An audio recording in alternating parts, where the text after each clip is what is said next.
Nipah എന്ന് പറയുന്ന ഒരു രോഗബാധ കേരളത്തിൽ ഉണ്ടാകരുത് എന്ന് നമ്മളെല്ലാവരും ഒരുപാട് ആഗ്രഹിക്കുന്നുണ്ട് അല്ലെ. ഒരുപാട്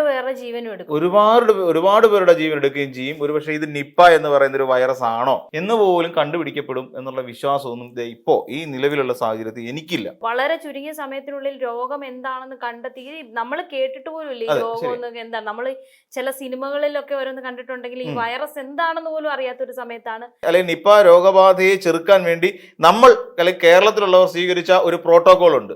ആ പ്രോട്ടോകോൾ പ്രകാരം എല്ലാ ആശുപത്രികളും സജ്ജമാണ്. കോർഡിനേറ്റർ എന്ന് മാത്രമാണ് കെ മുരളീധരനെ കൊണ്ട് ചെയ്യാൻ പറ്റുന്നത്. അപ്പൊ ആയ കാലത്ത് അല്ലെങ്കിൽ തങ്ങൾക്ക് അധികാരം അതെങ്കിലും ചെയ്താൽ മതി, അത്രേ ഉള്ളൂ.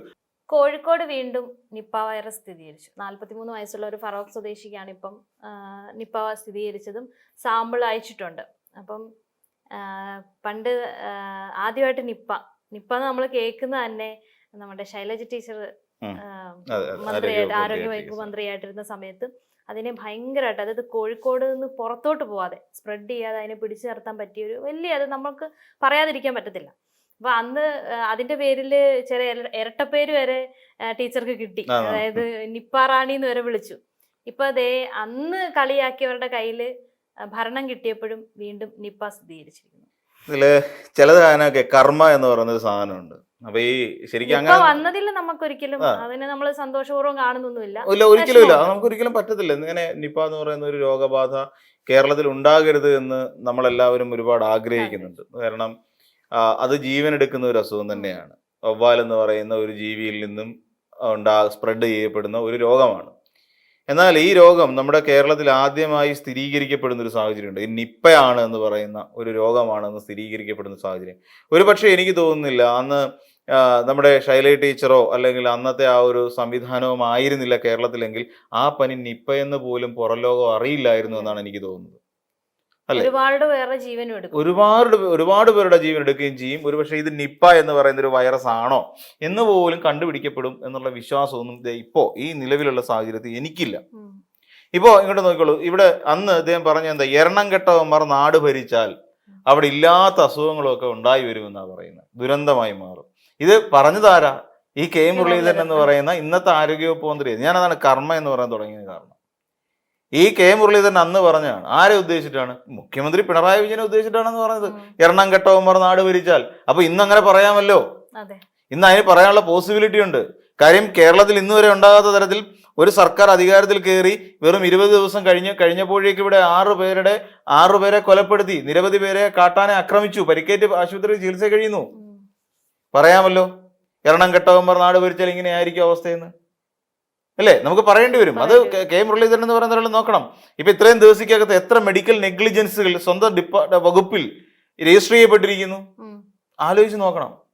ഇവിടെ നിപ്പ എന്ന് പറയുന്ന വൈറസ് ദാ ഇപ്പോ ഷിഗല്ല ബാക്ടീരിയ മൂലം കോഴിക്കോട് വയനാട് മേഖലകളിൽ രോഗബാധ ഉണ്ടാവുന്നു. ഇതൊന്നും സംഭവിക്കാൻ പാടില്ലാത്ത കാര്യങ്ങളാണ്. ഈ നിപ്പ എന്ന് പറയുന്ന ഒരു രോഗം ഉണ്ടാവുകയും അത് നിപ്പയാണ് എന്ന് സ്ഥിരീകരിക്കപ്പെടുകയും ഇത് എവിടെ നിന്നുണ്ടാകുന്നു എന്നുള്ളതിനെ കുറിച്ച് എന്തോരം പഠനം നടത്തി നമ്മുടെ കേരളത്തിൽ. എത്രമാത്രം ആഴത്തിലാണ് ആ രോഗം വന്നു കഴിഞ്ഞപ്പോൾ ഉറവിടം എവിടെ എന്നുള്ള ഒരു അത് എടുത്തു പറയേണ്ട ഒരു കാര്യം എന്ന് വെച്ചാൽ വളരെ ചുരുങ്ങിയ സമയത്തിനുള്ളിൽ രോഗം എന്താണെന്ന് കണ്ടെത്തി. നമ്മൾ കേട്ടിട്ട് പോലും ഇല്ല ഈ രോഗം എന്താണ്, നമ്മൾ ചില സിനിമകളിലൊക്കെ ഓരോന്ന് കണ്ടിട്ടുണ്ടെങ്കിൽ ഈ വൈറസ് എന്താണെന്ന് പോലും അറിയാത്തൊരു സമയത്താണ് കോഴിക്കോട് അന്ന് ഈ നിപ്പ ആദ്യമായിട്ട് വരുന്നത്, കൊറോണയ്ക്ക് മുന്നേ. അപ്പൊ ഇത് വന്നു കഴിഞ്ഞപ്പോ തന്നെ ഇത് എന്താണ് ഈ രോഗം, ആദ്യം രോഗം എന്താണെന്ന് കണ്ടുപിടിക്കണം. ഈ രോഗം കണ്ടുപിടിച്ചാൽ മാത്രം പോരാ. ഇത് ഒരു രോഗം കണ്ടുപിടിച്ച് ഇത് ഇന്ന രോഗമാണെന്ന് കണ്ടുപിടിക്കുന്നു. പിന്നെ അടുത്തത് എന്താണെന്നറിയും, ഇത് എങ്ങനെ സ്പ്രെഡ് ആകുന്നു, അതായത് ഒരാളിൽ നിന്ന് അടുത്ത ആളിലേക്ക് ഇതെങ്ങനെ സ്പ്രെഡ് ആകുന്നു എന്ന് പറയുന്ന ഒരു സിസ്റ്റം ഉണ്ട്. അപ്പം നമ്മളിപ്പം കോവിഡ് വന്ന സമയത്ത് നമുക്കറിയാം, സ്രവങ്ങളിലൂടെ നമ്മളിപ്പം അകലം പാലിക്കുക, ശരീരം കൊണ്ട് അകലം പാലിച്ച് മനസ്സുകൊണ്ട് അടുക്കുക എന്നാണ് അന്ന് എല്ലാവരും പറഞ്ഞുകൊണ്ടിരുന്നത്. അപ്പം അകലങ്ങളിലേക്ക് പോവുക, അകലം മാറി നിന്നുകൊണ്ട് സംസാരിക്കുക, മൂക്കും വായും പൊത്തിക്കൊണ്ട് ചുമയ്ക്കുക, തുമ്മുക, മാസ്ക് ഉപയോഗിക്കുക. അപ്പം സ്പ്രെഡ് ആകാതിരിക്കുകയുള്ളൂ. അപ്പം അറിയേണ്ടത് എങ്ങനെ, വെള്ളത്തിലൂടെയാണോ അത് സ്പ്രെഡ് ആകുന്നത്, ഇനി അതാ മൂക്കിലെയും വായിലെയും സ്രവങ്ങളിലൂടെയാണോ സ്പ്രെഡ് ആകുന്നത്, ഈ പറയുന്ന എയറിലൂടെയാണോ സ്പ്രെഡ് ആകുന്നത്, ഭക്ഷണത്തിലൂടെ, വെള്ളത്തിലൂടെ, ഇതിൽ എങ്ങനെയാണ് ആദ്യം സ്പ്രെഡ് ആകുന്നത് കണ്ടെത്തണം. കാര്യം എന്താ, രോഗവ്യാപനം തടയുക. കാര്യം ഇത് ഹൈലി ഡെഡ്ലി സാധനമാണിത്. നമുക്ക് മരണം വരെ സംഭവിക്കാൻ സാധ്യതയുള്ള ഒരു രോഗമാണ്. അപ്പം സ്പ്രെഡ് ചെയ്യുന്നതിനെ ആദ്യം ബ്ലോക്ക് ചെയ്യണം. അതിനെന്താ ചെയ്യേണ്ടത്? അതിനൊരു പ്രോട്ടോകോൾ ഉണ്ടാക്കണം. ഇതെല്ലാം ചുരുങ്ങിയ സമയത്തിനുള്ളിൽ ഇതൊക്കെ ചെയ്യണം. അതായത് ഒരാളിൽ നിന്ന് അടുത്തൊരാളിലേക്ക് രോഗം വ്യാപിക്കുന്നതിന് മുൻപ് ഇതിനു വേണ്ട പ്രിക്കോഷൻസ് എടുത്ത് പ്രോട്ടോകോൾ തയ്യാറാക്കണം. അതിന് ഈ പറയുന്ന പോലെ പ്രതിപക്ഷത്തിൽ ഇരിക്കുന്നവർക്ക് പോലെ അല്ല, അതിന് കൃത്യമായൊരു പ്രോട്ടോകോൾ ഉണ്ടാക്കി. ആരിരുന്ന സമയത്താ? ശൈലജ ടീച്ചർ ആരോഗ്യവകുപ്പ് മന്ത്രി ആയിരിക്കുന്ന സമയത്താ, പിണറായി വിജയൻ മുഖ്യമന്ത്രി ആയിരിക്കുന്ന സമയത്താ. ഇന്ന് അങ്ങനെ ഉണ്ടാവുമെന്ന് എനിക്ക് യാതൊരു വിശ്വാസവും ഇല്ല വിദ്യ, ഉറപ്പായിട്ടും അതെ.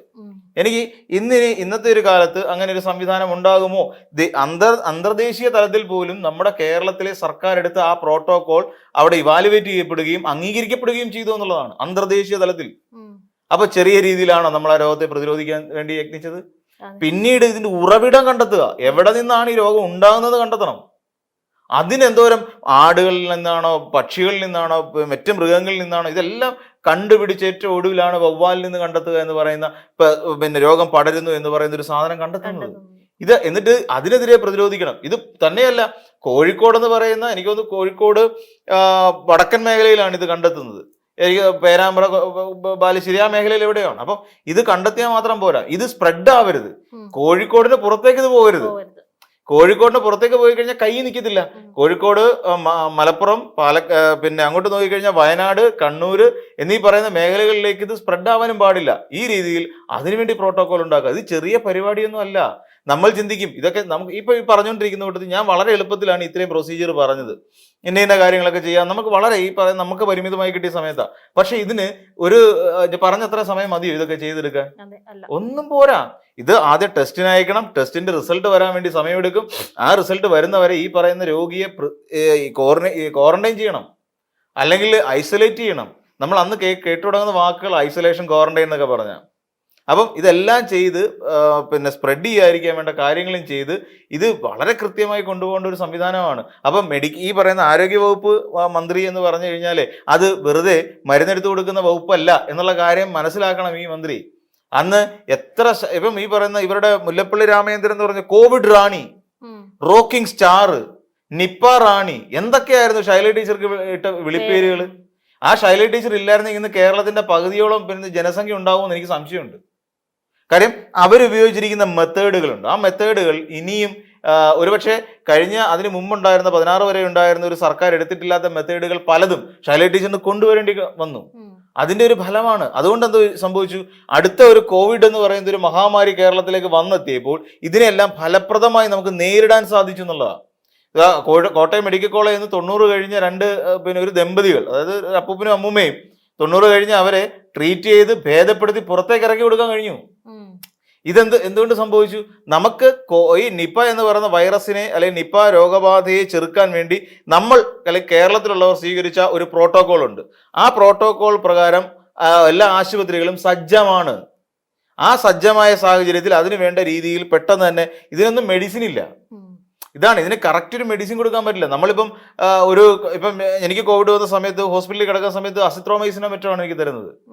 അപ്പം അതാണ് പിന്നെ വേറെ എന്തെങ്കിലും ഒരു ഇതിലേക്ക് അസിത്രോമൈസിൻ എന്ന് പറഞ്ഞാൽ സാധാരണഗതിയിൽ പനി, അതോടൊപ്പം തന്നെ ഈ നമ്മുടെ ശരീരത്തിലേക്ക് തരുന്ന ആന്റിബയോട്ടിക് ആണ്. അതാണ് നമുക്ക് തരുന്നത്. അതും തരും, പെയിനുള്ള മരുന്നും തരും. ഇതെല്ലാം വേറൊരു മെഡിസിൻ ഇല്ല. കാരണം അതിന് വേറെ മെഡിസിൻ ഇല്ല ആക്ച്വലി കോവിഡ് എന്ന് പറയുന്ന സാധനത്തിന്. അപ്പം ഇതൊന്നും ഇല്ലാത്ത സാഹചര്യത്തിൽ ഉള്ള മരുന്ന് കൊണ്ട് എങ്ങനെ ഇതിനെ മറികടക്കാം എന്നുള്ളതിനെ കുറിച്ചായി പിന്നീട് ചിന്ത. അപ്പൊ ആ നിലയ്ക്ക് ക്വാറന്റൈൻ ചെയ്യുക, സ്പ്രെഡിങ് ഒഴിവാക്കുക, അതിന് എന്തെല്ലാം നമ്മൾ ചെയ്തു. ഇപ്പൊ നമുക്ക് നോക്കുമ്പോൾ ചിരി വരും. പണ്ട് മാസ്ക് ഇല്ലാതെ പുറത്തേക്ക് ഇറങ്ങാൻ പോലീസ് ഓടിച്ചിട്ട് അടിക്കും, ഫൈൻ അടയ്ക്കേണ്ടി വരുന്ന സാഹചര്യം. മാസ്ക് ഇല്ലാത്തവനെ കാണുമ്പോൾ നമ്മൾ മൂക്ക് പൊത്തിക്കൊണ്ട് നടക്കുന്ന സാഹചര്യം. ഇത് പിന്നെ തന്നെയല്ല, കോവിഡ് വന്നവൻ ഇറങ്ങി പുറത്തേക്ക് പോകാൻ വേണ്ടിയിട്ടുള്ള ഇത് കാണിക്കുന്നു. ഒരാഴ്ച ഒറ്റയ്ക്ക് ഒരു മുറിക്കുള്ളിൽ അടച്ചിരിക്കണം. ഇതൊക്കെ നമ്മൾ ഉണ്ടാക്കിയ ഒരു പ്രോട്ടോകോളാണ് ശരിക്കും. അതുണ്ടാക്കിയത് കൊണ്ട് മാത്രമാണ് ശരിക്കും ഇതൊരു വൈഡ് സ്പ്രെഡ് ആവാതെ പോയത്. ഒരു പക്ഷേ അങ്ങനെ സ്പ്രെഡ് ആയിരുന്നെങ്കിൽ ഇന്ന് നമുക്ക് ചിരി വരുന്നതിന് കാരണം എന്താ? നമ്മൾ എന്തിനാ അതൊക്കെ ആക്ട് ചെയ്ത് എന്നുള്ളതായിരിക്കും നമ്മളിപ്പോൾ ആലോചിച്ചുകൊണ്ടിരിക്കുന്നത്. നമ്മൾ ചിരിക്കാനുള്ള കാരണം എന്താ? എന്തിനായിരിക്കും നമ്മൾ അന്ന് അങ്ങനെയൊക്കെ ചെയ്തത്? പോലീസുകാർ വട്ടമിട്ട് പറക്കുന്നു, ആൾക്കൂട്ടം കൂടരുത്, എന്തിനു നമ്മളോട് അതൊക്കെ പറഞ്ഞു?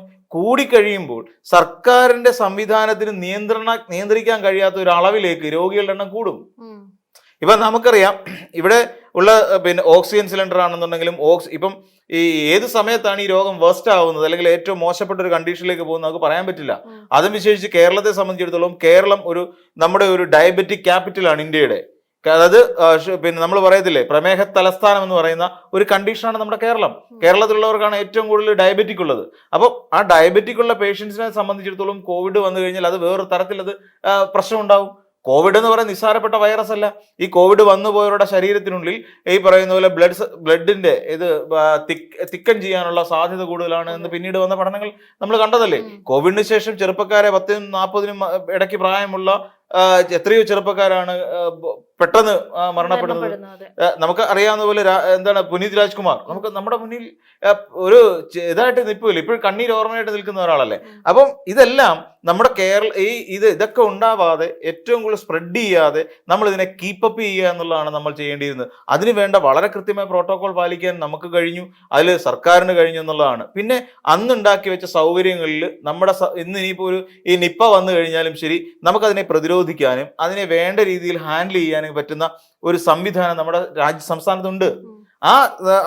അതുവരെ ഉണ്ടായിരുന്ന നമ്മുടെ സർക്കാർ അല്ലെങ്കിൽ ശൈലജ ടീച്ചർ അടക്കമുള്ള അതിനുശേഷം വന്ന വീണ ജോർജ് അടക്കമുള്ള മന്ത്രിമാര് വളരെ കൃത്യമായി അത് മുന്നോട്ട് കൊണ്ടുപോയി എന്നുള്ളതാണ് എൻ്റെ ഒരു അഭിപ്രായം. അപ്പോൾ അതുകൊണ്ട് ഇനിയിപ്പം ഇത് വന്നു കഴിഞ്ഞാൽ കെ മുരളീധരനെ പേടിക്കുകയൊന്നും വേണ്ട. നമുക്കൊരു കൃത്യമായ ഒരു പ്രോട്ടോകോൾ ഉണ്ട്. ഇനി ഒരു പ്രോട്ടോകോൾ ഉണ്ടാക്കിയെടുക്കണ്ട.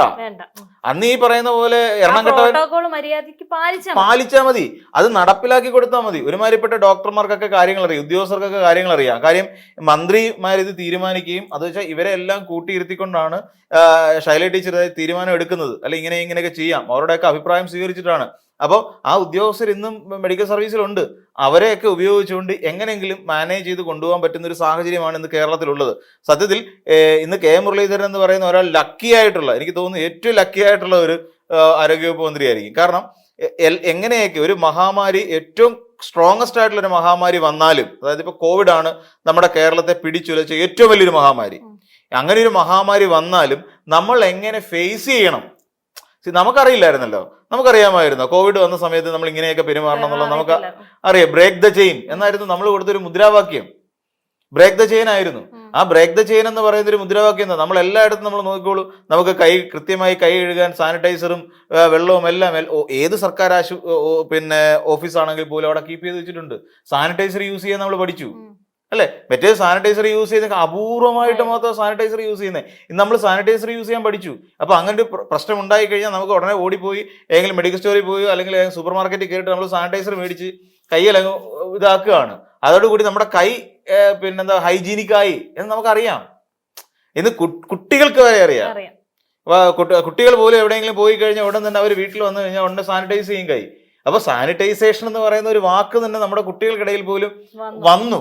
അപ്പം ഈ പറയുന്ന 2 സർക്കാരുകൾ അല്ലെങ്കിൽ 2 ഇടത് സർക്കാരുകൾ വന്നപ്പോൾ നമ്മൾ പഠിച്ച ചില ഒരു രീതികളാണ് ഞാൻ ഈ പറഞ്ഞു വരുന്നത്. സാനിറ്റൈസ് ചെയ്യാൻ പഠിച്ചു, കൈ കഴുകണം എന്നുള്ള കാര്യം നമ്മൾ പഠിച്ചു.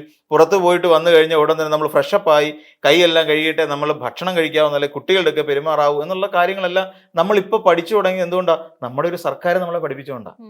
ഇല്ലാന്നുണ്ടെങ്കിൽ നമ്മളൊന്നും ചെയ്യില്ല. അപ്പൊ അതുകൊണ്ട് തന്നെ ഇനിയിപ്പോൾ ഒരു കോവിഡ് ഉണ്ടായിക്കഴിഞ്ഞാലും നിപ്പ ഉണ്ടായിക്കഴിഞ്ഞാലും കൃത്യമായി പ്രതിരോധിക്കാൻ കഴിയുന്ന ഒരു സംവിധാനവും ഒരു പ്രോട്ടോകോളും നമ്മുടെ സംസ്ഥാനത്തുണ്ടെന്ന് നമുക്ക് ആരുടെ മുന്നിലും പിന്നെ നല്ല നെഞ്ചും വിരിച്ചു എന്ന് പറയാൻ പറ്റുന്ന ഗതിയാക്കി വെച്ചിട്ടാണ് 2 മന്ത്രിമാരും ആരോഗ്യമന്ത്രിമാരും നമ്മുടെ കേരളത്തിന്റെ പടിയിറങ്ങിപ്പോയത്. അക്കാര്യത്തിൽ യാതൊരു ഇതുമില്ല. ഇനിയിപ്പോൾ ഇതിനെല്ലാം ഒരു കോർഡിനേറ്റർ എന്ന് മാത്രമാണ് കെ മുരളീധരനെ കൊണ്ട് ചെയ്യാൻ പറ്റുന്നത്. അപ്പൊ ആയ കാലത്ത് അല്ലെങ്കിൽ തങ്ങൾക്ക് അധികാരം അതെങ്കിലും ചെയ്താൽ മതി, അത്രേ ഉള്ളൂ. തങ്ങൾക്ക് അധികാരം കിട്ടില്ല എന്ന് ഉറപ്പിച്ചുകൊണ്ട് പറയാവുന്ന വിടുവായത്തോ എല്ലാം അക്കാലത്ത് പറഞ്ഞു വെച്ചു. മുല്ലപ്പള്ളി അടക്കം പറഞ്ഞതല്ല, മുല്ലപ്പള്ളി രാമചന്ദ്രൻ അടക്കം പറഞ്ഞു. അദ്ദേഹം പിന്നെ അന്ന് പുള്ളി പറഞ്ഞേ പറ്റൂ, കാര്യം ഇത് പിന്നെ KPCCയുടെ അധ്യക്ഷനല്ലേ, പറയണമല്ലോ. പക്ഷെ കെ മുരളീധരനെ പോലെ നാളെ എപ്പോഴെങ്കിലും കേരളത്തിൽ ഒരു മന്ത്രിയായി ഇരിക്കാൻ സാധ്യതയുണ്ട്, അല്ലെങ്കിൽ അങ്ങനെ ഒരു ചാൻസിന് എങ്കിലും ഉള്ള ഒരാൾ ഇങ്ങനെ പറയാൻ പാടില്ലായിരുന്നു. പിന്നെ കെ കരുണാകരൻ ഇരുന്ന സമയത്ത്, AK ആന്റണി ഇരുന്ന സമയത്ത്, ഉമ്മൻചാണ്ടി ഇരുന്ന സമയത്തൊന്നും ഈ നിപ്പ വൈറസ് ഇല്ലായിരുന്നു പറയുമ്പോഴും കെ മുരളീധരൻ ആദ്യമായിട്ട് മന്ത്രിയായ സമയത്ത് ഇവിടെ വന്നല്ലോ, നിപ്പ വൈറസ് വന്നല്ലോ.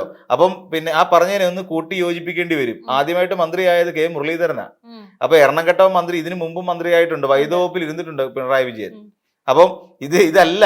അപ്പൊ ശരിക്കും പിന്നെ കാലത്തിന് മുമ്പേ സഞ്ചരിച്ച മുരളീധരന്റെ വാക്കുകൾ മുരളീധരന് തന്നെ വിനയായി പണിയായി എന്ന് തന്നെ പറയേണ്ടി വരും.